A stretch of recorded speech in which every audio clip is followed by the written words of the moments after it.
여호와는 나의 목자니 내가 부족함 없으리로다. 우리 다 같이 예배하시겠습니다. 복된 예배 자리 나오셔서 감사를 드립니다. 축복의 하루 되실 줄 믿습니다. 예배로 시작하니 하나님이 동행하시고 도우실 줄 믿습니다. 다 같이 사도신경 하시면서 11월 6일 금요일 매일 예배 다 함께 시작하겠습니다.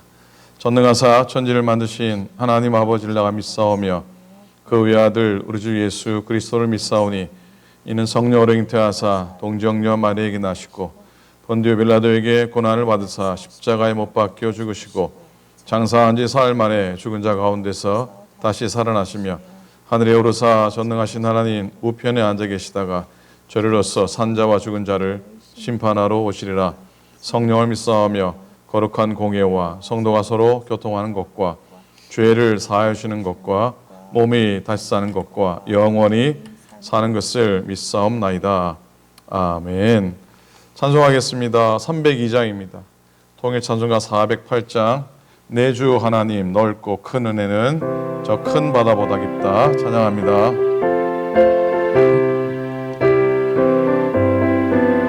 내 주 하나님, 내 주 하나님 넓고 큰 은혜는 저 큰 바다보다 깊다. 너고 닷줄을 너 깊은 데로 저 한가운데 가보라. 언덕을 떠나서 창파에 배 띄워 내 주 예수 내의 바다로 내 맘껏 져가라. 왜 너 인생은 언제나 거기서 저 큰 바다 물결 보고 금이 모르는 깊은 바다 속을 한 번에 하려 한보나. 언덕을 떠나서 창파에 배 띄워 내 주 예수 내의 바다로 내 맘껏 져가라. 많은 사람이 얕은 물가에서 저 큰 바다 가려다가 찰싹거리는 작은 파도 보고 마음이 졸여서 못 가네. 언덕을 떠나서 창파에 배 띄워 내 주 예수 내의 바다로 내 맘껏 져가라. 자곡하거라 이제 곡하거라 저 큰 은혜 바다 향해. 자고 내 너를 저 깊은 데로 가라. 망망한 바다로 언덕을 떠나서 창파에 배 띄워 내 주 예수 내의 바다로 내 맘껏 져가라.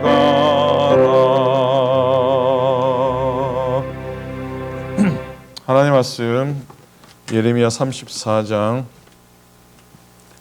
말씀입니다. 구약성경 예레미야 34장 8절부터 16절까지 말씀입니다. 1108페이지 예레미야 34장 8절부터 16절까지 우리 교독으로 한 절씩 보겠습니다. 시드기야 왕이 예루살렘에 있는 모든 백성과 한 가지로 하나님 앞에서 계약을 맺고 자유를 선포한 후에 여호와께로부터 말씀이 예레미야에게 임하니라. 그 계약은 사람마다 각기 히브리 남녀 노예를 놓아 자유롭게 하고 그의 동족 유대인을 종으로 삼지 못하게 한 것이라. 이 계약에 가담한 고관들과 모든 백성이 각기 노비를 자유롭게 하고 다시는 종을 삼지 말라 함을 듣고 순복하여 놓았더니 후에 그들의 뜻이 변하여 자유를 주었던 노비를 끌어다가 복종시켜 다시 노비로 삼았더라. 그러므로 여호와의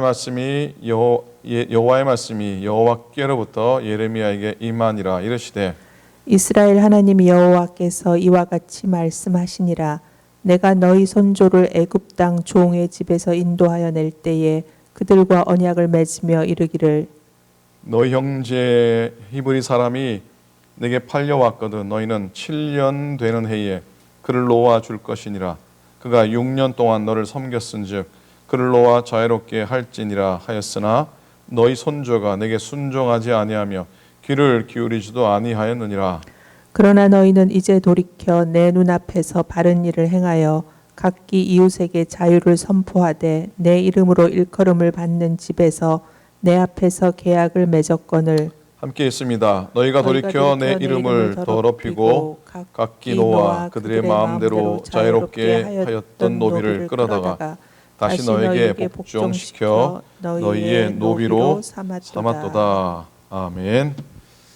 복된 한 날 오늘 말씀으로 채우시는 한 날 되기를 소망합니다. 건강하시고요. 모든 일 가운데 하나님의 평강으로 채워지시길 축복합니다. 오늘 34장 말씀으로 오늘 제목은 하나님은 부서진 것을 사용하십니다 라고 하는 제목입니다. 하나님은 부서진 것을 사용하십니다. 여러분, 우리가 어려운 일을 만나든지 다급해지면 하나님 앞에 이렇게 기도하는 수가 혹 있습니다. 하나님, 이 문제를 해결해 주시면 내가 이렇게 하겠습니다. 이렇게 하는 그런 기도입니다. 그렇게 기도하셨으면 그 약속을 지키셔야 합니다. 6.25 때 많은 분들이 생사의 순간을 들락날락 하셨잖아요.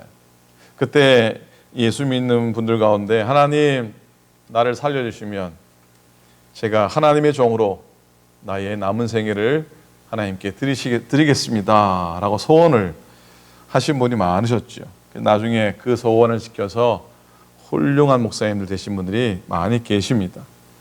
다니엘의 세 친구 사드락과 메삭과 아벳느고가 풀무불 앞에서 이렇게 기도합니다. 그렇게 아니하실지라도 라는 신앙과 기도의 본이 되는 그런 기도였죠. 다니엘 3장 17절 18절입니다. 왕이여, 우리가 섬기는 하나님이 계시다면 우리를 맹렬히 타는 풀무불 가운데서 능히 건져내시겠고 왕의 손에서도 건져내시리이다. 18절 그렇게 하지 아니하실지라도 왕이여, 우리가 왕의 신들을 섬기지도 아니하고 왕이 세우신 금신상에게 절하지도 아니할 줄 아옵소서라고 하는 기도를 드립니다. 하박국 선지자의 비록 없을지라도 라고 하는 신앙과 기도의 소중한 모범이 생각이 납니다. 하박국 3장 17절 18절 똑같은 장절의 말씀인데 비록 무화과 나무가 무성치 못하며 포도나무에 열매가 없으며 감람나무에 소출이 없으며 밭에 먹을 것이 없으며 우리의 양이 없으며 외양간에 소가 없을지라도 나는 여호와로 말미암아 즐거워하고 나의 구원의 하나님을 말미암아 기뻐할 것입니다 라고 하는 고백이죠. 그리 아니하실지라도 나는 하나님을 따르겠습니다. 그렇게 하나님이 그렇게 감당하게 힘을 주실 줄로 믿고요. 또 아무것도 없을지라도 나는 하나님 때문에 기뻐하겠습니다 하면 하나님 우리에게 더 많은 것으로 풍성하게 채워 주실 줄로 믿습니다. 여러분, 그래서 우리는 서원이라는 것, 하나님과 약속이라는 것 신중하게 해야 하지만 일단 언약한 것, 일단 서원한 것은 꼭 지켜야 되는 것이죠. 이게 서원의 원리입니다. 서원에 대한 이야기로 오늘 말씀을 시작하는 이유가 오늘 본문 속에서 언약과 서원과 관련된 이야기가 나오기 때문입니다. 바벨론 군대가 시드기야 왕 때죠. 바벨론 군대가 예루살렘 성을 포위하니까 이 왕이 얼마나 다급했겠습니까? 느닷없이 히브리 남녀노비를 놓아 자유롭게 하겠다. 그렇게 하나님과 약속을 서원을 맺습니다. 8절입니다. 시드기야 왕이 예루살렘에 있는 모든 백성과 한 가지로 하나님 앞에서 계약을 맺고 자유를 선포한 후에 여호와께로부터 말씀이 예레미야에게 임하니라. 소원의 내용이 뭡니까? 하나님, 이 위기를 잘 넘어가게 해 주십시오. 제가 그러면 하나님의 말씀을 따라 히브리 남녀 모든 노비를 놓아주고 동족 유다인을 종으로 삼지 못하게 하겠습니다 라고 하는 약속이지요. 사실 하나님이 주신 법도에 따르면 가나안에서 노비로 팔려온 사람들은 7년이 되는 해에는 놓아주도록 되어 있습니다. 안식년제, 그렇죠? 이때는 전국적으로 이렇게 다 하도록 하나님이 법으로 정하셨습니다. 그리고 이게 7년이 7번이 지난 그 다음에는 희년이라 그래서 자유의 해, 해방의 해, 원래의 모습을 되찾는 해, 땅도 쉬게 하고 또 노예들도 다 풀어주게 했죠. 이렇게 시드기야 왕이 하나님 법도를 따라 자비를 베풀면 하나님이 도와주실 것이라는 소망을 품고 이 시드기야가 이 노예를 해방시킵니다. 이렇게 사람은 다급하면 하나님을 찾게 마련이죠. 사실 역사적으로 볼 때에 그때 때마침 애굽의 바로 이 느고가 유다를 돕기 위해 원군을 이끌고 이 애굽을 출발을 하게 됩니다. 이 바벨론 군대가 그 소식을 듣고 일단 포위를 풀고 물러나게 되는 그런 역사적인 배경이 있습니다.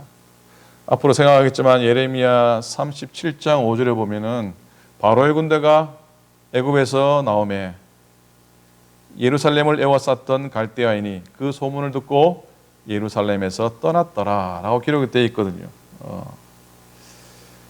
그랬는데 이런 좋은 일이 생겼으면은 시드기야가 더 하나님께 감사해야 될 텐데 이 시드기야 왕이 본색을 드러냅니다. 11절에 뭐라 기록되어 있습니까? 후에 그들의 뜻이 변하여 자유를 주었던 노비를 끌어다가 복종시켜 다시 노비로 삼았더라. 어쩔 수 없나 봅니다. 그 마음에서 무슨 선한 것이 나겠습니까? 시드기야와 왕족들과 이 높은 자리에 있는 대관들이 다시 노비들을 잡아들이기 시작합니다. 이런 걸 뭐라 그런지 아십니까? 혹시나 했더니 역시나라는 것이죠. 노예 해방을 추진한 시드기야의 마음이 어땠을까? 잘 봐서 해방의 언약을 잘 지켜서 하나님의 은총을 받으려고 했을 겁니다. 그러나 다른 한편은 주석가들이 이렇게 평가를 합니다. 이렇게 판단합니다. 해방을 노예시켜준 이유는 전쟁 중이니까 군사가 필요했던 것이죠. 노예를 해방시켜서 전투에 참전케 하려고 그렇게 했을 것이다 라는 겁니다. 그러니 애굽이 도와주러 올라왔으니 노예의 병력이 필요 없어진 것이기도 했고 또 놓아주려고 했더니 아까웠을 수도 있고 또 반대하는 사람들도 있을 수도 있고 결국은 노예 해방은 없었던 일이 되어버리고 맙니다. 참 하나님이 기가 막힌 거죠. 하나님 마음이 어떻겠습니까? 결국 하나님이 얼마나 씁쓸하셨겠어요. 그러면서 하시는 말씀 가운데 13절 이후에 하나님과 이스라엘 간의 언약의 근원에 대해서 말씀을 하고 있는데 그건 바로 하나님께서 이스라엘이 애굽에서 노예되었는데 그 노예된 상태에서 애굽에서 구원해내서 해방시킨 출애굽 사건이 하나님과 이스라엘 언약의 근원인 것을 가르치시고 있습니다. 여러분, 이스라엘은 원래 노예 생활을 하고 있었고요. 하나님의 능력으로 말미암아 해방되었던 민족입니다. 그래서 많은 그 율법의 조항들 가운데 노예를 다루는 그런 율법에 굉장히 중요하게 다루었고요. 안식년이나 희년 때에는 노예를 풀어주도록 그렇게 정하신 것이죠. 15절에 보십시오. 그러나 너희는 이제 돌이켜 내 눈앞에 바른 일을 행하여 각기 이웃에게 자유를 선포하되 내 이름으로 일컬음을 받는 집에서 내 앞에서 계약을 맺었거늘 그럽니다. 그렇게 하나님 앞에 계약을 맺었건만 시드기야는 포음만 잡고 선심만 베풀고 하나님의 언약을 바로 접습니다. 그러니 하나님의 심판이 임할 수밖에 없죠. 16절. 그러나 돌이켜 너희가 내 이름을 더럽히고 각기 너와 그들의 마음대로 자유롭게 하였던 노비를 끌어다가 다시 너에게 복종시켜 너희의 노비로 삼았도다. 하나님이 화가 나셨어요. 예레미야를 통해 너희를 벌하겠다고 선포하십니다. 21절이죠. 또 내가 유다의 시드기야 왕과 그의 고관들을 그의 원수의 손과 그의 생명을 찾는 자의 손과 너희에게서 떠나간 바벨론 왕의 군대의 손에 넘기리라. 22절 결론의 말씀이죠. 여호와의 말씀이니라. 보라, 내가 그들에게 명령하여 이 성읍에 다시 오게 하리니 그들이 이 성을 쳐서 빼앗아 불사를 것이라. 내가 유다의 성읍들을 주민이 없어 처참한 황무지가 되게 하리라. 약속, 서원을 깨트린 자에 대한 하나님의 심판의 메시지입니다. 자, 오늘은 그래서 언약에 대해서 좀 묵상을 합니다. 여러분 많이 들으셨겠지만 정리를 합니다. 언약은 히브리 말로 베리트라고 하는 말입니다. 이 베리트라고 하는 단어의 원래 의미는 무슨 뜻이 그 속에 담겨져 있는지 아십니까? 언약의 원래 뜻 속에는 쪼갠다라고 하는, 쪼개미라고 하는 의미가 담겨져 있습니다. 그래서 언약의 체결은 성경에 보면 쪼개짐, 찢어짐의 방식으로 이루어지는 것을 알 수가 있죠. 이런 체결의 모습은 아브라함 때부터 이렇게 이루어졌고요. 고대 사회의 중요한 언약을 체결할 때 그렇게 행해졌다고 합니다. 그 유명한 창세기 15장입니다. 아브라함과 하나님과의 언약의 체결의 본문이죠. 10절에 보니 아브라함이 그 모든 것을 가져다가 그 중간을 어떻게 쪼개고 그 쪼갠 것을 마주 대하여 놓고 새는 쪼개지 아니하였으며 11절 솔개가 그 시체 위에 내릴 때에 아브라함이 쫓았더라. 17절 해가 져서 어두울 때 연기 나는 화로가 보이며 타는 횃불이 쪼갠 고기 사이로 지나더라. 여러분 잘 아실 겁니다. 제물의 중간을 쪼갠다고 하는 것이 무슨 의미인지. 고대 언약 의식에 따르면 제물을 가져다가 그 중간을 쪼개 양쪽에 늘어놓습니다. 그리고 언약을 맺기로 한 두 사람이 그 사이로 지나가면서 중간에서 계약을 체결하는 사인을 하게 됩니다. 이런 의식의 의미는 분명하죠. 누구든지 언약을 파괴하면 이 짐승처럼 쪼개 죽임을 당할 것이다 라고 하는 무언의 강한 의지가 그 의식 가운데 들어가 있습니다. 그러니 제물의 중간을 쪼갰다는 건 목숨을 걸고 하는 약속의 의미가 있습니다. 이렇게 하나님의 말씀대로 제물을 취하여 중심을 쪼개어 드렸더니 하나님이 타는 횃불로 역사하셔서 그 가운데로 지나가셔서 하나님이 언약을 맺어 주신 것이죠. 자, 하나님께서는 모세를 부르실 때도 딸기나무 불꽃 가운데 부르셨어요. 딸기나무가 불로, 떨기나무가 불로 쪼개지고 깨어지는 그런 자리에 불로 임하셨습니다. 오순절마가 다락방에도 성령님의 불을 통해 임재해 주셨습니다. 불같이 갈라지는, 혀처럼 갈라지는 그런 불의 역사를 허락해 주셨습니다. 그래서 우리가 이런 언약의 모습, 언약의 의미를 생각해 본다면 우리도 쪼개어짐이라고 하는, 찢어짐이라고 하는 마음의 자세를 갖는 것이 필요하지 않겠습니까? 그 유명한 다윗의 고백 가운데 시편 57편 17절이죠. 하나님께서 구하시는 제사는 뭐라 그랬습니까? 상한 심령이라 그랬죠. 상하고 통회한 마음을 주께서 멸치지 아니하겠다 했어요. 죄를 지었지만 하나님 앞에 마음을 깨트리고 애통하는 심정으로 기도했던, 우리의 심령을 쪼개고 우리가 겸손히 앞에 나가 기도할 때 하나님이 그 기도에 응답해 주실 줄로 믿습니다. 요엘 2장 12절 13절 보면 요엘 선지자의 말입니다. 여호와의 말씀에 너희는 이제라도 금식하고 울며 애통하고 마음을 다하여 내게로 돌아오라 하셨나니 13절 너희는 옷을 찢지 말고 마음을 찢고 너희 하나님 여호와께로 돌아올지라 하랬어요. 교만한 마음을 찢으라는 것이죠. 교만하다고 교만함의 표시를 그냥 옷만 찢지 말고 껍데기만 찢지 말고 정말로 마음을 찢고 완악한 마음을 찢어버리고 절망과 불신앙의 탐욕의 모든 잘못된 것을 깨뜨리고 겸손한 마음을 하나님께 나오라고 하시는 말씀입니다. 마가복음 14장 3절에 옥합을 깨뜨린 마리아의 이야기를 너무나 잘합니다. 옥합을 깨뜨립니다. 그냥 부어도 될 일을. 옥합에 향유를 담은 옥합도 그렇게 귀하다 그러는데 깨뜨려 값비싼 향유를 예수님 머리에 붓고 그는 믿음의 칭찬을 얻게 됩니다. 영원히 기념할 일이 된 것이죠. 옥합을 깨뜨림으로 주님께 영광을 올려드린 겁니다. 우리는 하나님 앞에 깨어지는 자세, 겸손한 자세로 나아가야 합니다. 중세 영국의 신학자 중에 로저 베이컨이라는 분이 오래되신 분인데 이분이 이런 고백을 합니다. 다른 것들은 찢어지는 것으로 더 악화됩니다. 그러나 마음은 찢어질 때 바로 최선의 것이 됩니다. 통회하는 마음, 상한 마음, 그 마음 가운데 임하는 하나님의 은혜와 자비를 느끼게 됩니다. 그렇죠. 세상 것들은 찢어지면 쓸모가 없습니다. 찢어지면 버려야 됩니다. 찢어지는 걸 요즘은 굳이 끼워 쓰지도 않잖아요. 뭐 버리고 싼 데만 하나 더 사 쓰지 뭐 그러지 않습니까? 그런데 하나님 우리의 찢어지고 깨어지고 상한 마음을 버리지 않으시고 오히려 그것을 통해 영광 받으시는 것을 우리가 믿게 됩니다.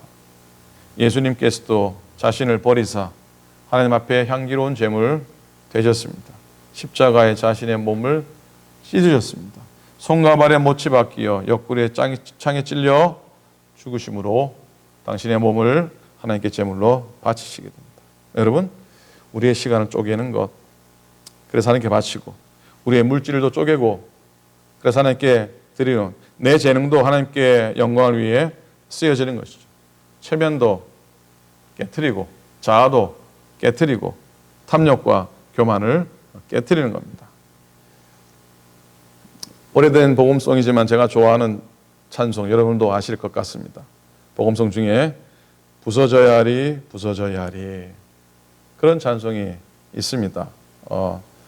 제가 한번 불러드릴게요. 부서져야 하리 부서져야 하리 무너져야 하리 무너져야 하리 깨져야 하리 더 많이 깨져야 하리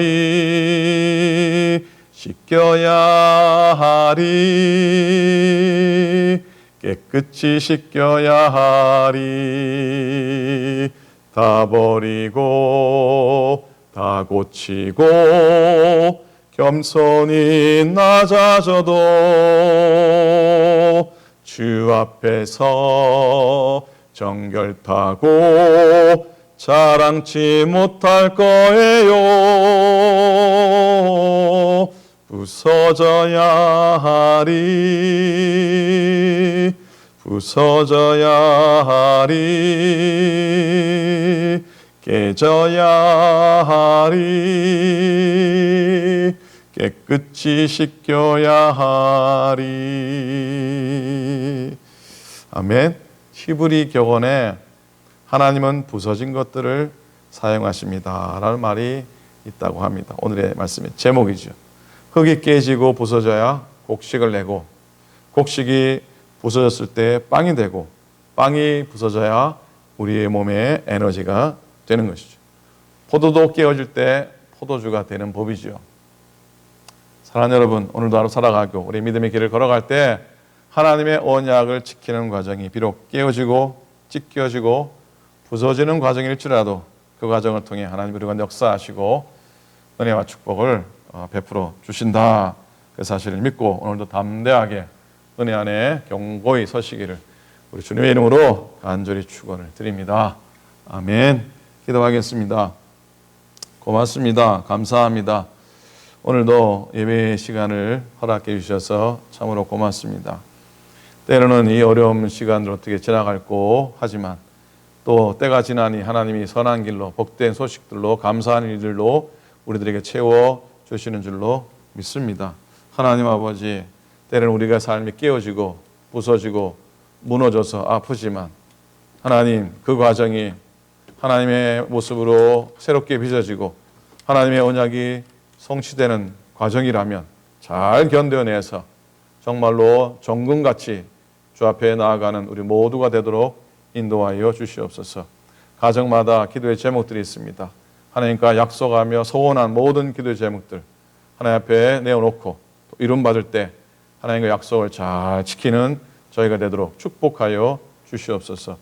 오늘도 은혜의 길, 감사의 길, 소망의 길을 담대히 건강하게 걸어가도록 모든 교들을 지켜주시옵소서. 복된 소식 주고받고 감사의 은혜 나누는 우리 모두 되게 하소서. 감사드립니다. 우리 주님 예수 그리스도의 이름으로 축복하며 간절히 기도드립니다. 아멘. 하늘에 계신 우리 아버지여, 이름이 거룩히 여김을 받으시오며 나라의 임하옵시오며 뜻이 하늘에서 이룬 것 같이 땅에서도 이루어지이다. 오늘날 우리에게 일용할 양식을 주옵시고 우리가 우리에게 죄 지은 자를 사하여 준 것 같이 우리 죄를 사하여 주옵시고 우리를 시험에 들지 말게 하옵시고 다만 악에서 구하옵소서. 나라와 권세와 영광이 아버지께 영원히 있사옵나이다. 아멘.